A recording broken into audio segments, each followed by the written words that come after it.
नमस्कार दोस्तों, हमारी आज की कहानी है चतुराई। एक गरीब आदमी था। एक दिन वह राजा के पास गया और बोला, महाराज, मैं आपसे कर्ज मांगने आया हूँ। कृपया कर आप मुझे 5,000 रुपये दे दे। मैं 5 वर्ष के अंदर आपके रुपये वापस कर दूंगा। राजा ने उसकी बात पर विश्वास कर उसे 5,000 रुपये दे दिए। 5 वर्ष बीत जाने के बाद भी जब उस व्यक्ति ने राजा के 5,000 रुपये नहीं लौटाए, तब राजा को मजबूरन उसके घर जाना पड़ा। लेकिन वहां वह व्यक्ति नहीं मिला। जब भी राजा वहां जाता, बहाना बनाकर उसे वापस भेज दिया जाता। एक दिन फिर राजा उस व्यक्ति के घर गया। वहां और कोई तो नहीं दिखा। एक छोटी लड़की बैठी थी। राजा ने उसी से पूछा, तुम्हारे पिताजी कहाँ हैं? लड़की बोली, पिताजी स्वर्ग का पानी रोकने गए हैं। राजा ने फिर से पूछा, तुम्हारा भाई कहाँ है? लड़की बोली, बिना झगड़ा के झगड़ा करने गए हैं। राजा के समझ में एक भी बात नहीं आ रही थी, इसीलिए वह फिर से पूछता है, तुम्हारी माँ कहाँ है? लड़की बोली, माँ 1 से 2 करने गई है। राजा उसके इन उलझुल जवाब से खिंच गया। वह गुस्से में पूछता है, और तुम यहाँ बैठी क्या कर रही हो? लड़की हंसकर बोली, मैं घर बैठी संसार देख रही हूँ।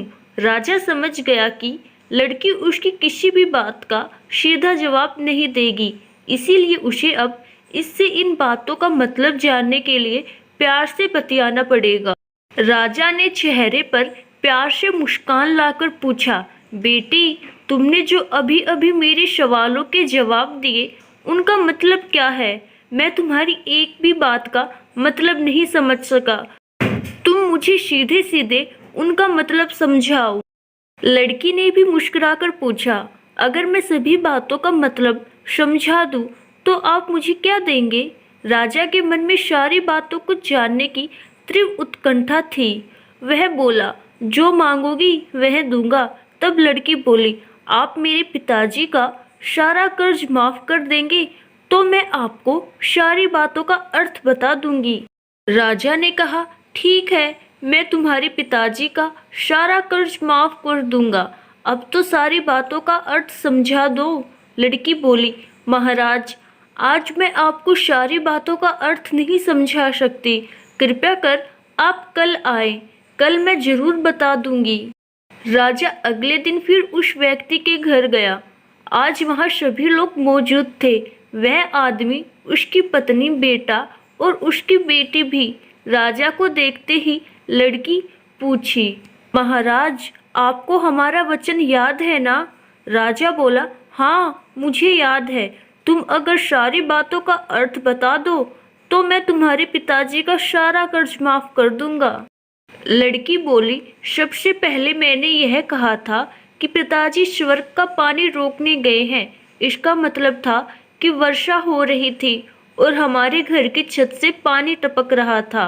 पिताजी पानी रोकने के लिए छत को छा बना रहे थे, यानी वर्षा का पानी आसमान से ही गिरता है, और हम लोग तो यही मानते हैं कि आसमान में ही स्वर्ग है। बस पहली बात का अर्थ यही है। दूसरी बात मैंने कही थी कि भैया बिना झगड़ा के झगड़ा करने गए हैं। इसका मतलब था कि वे रेंगनी के कांटे को काटने गए थे।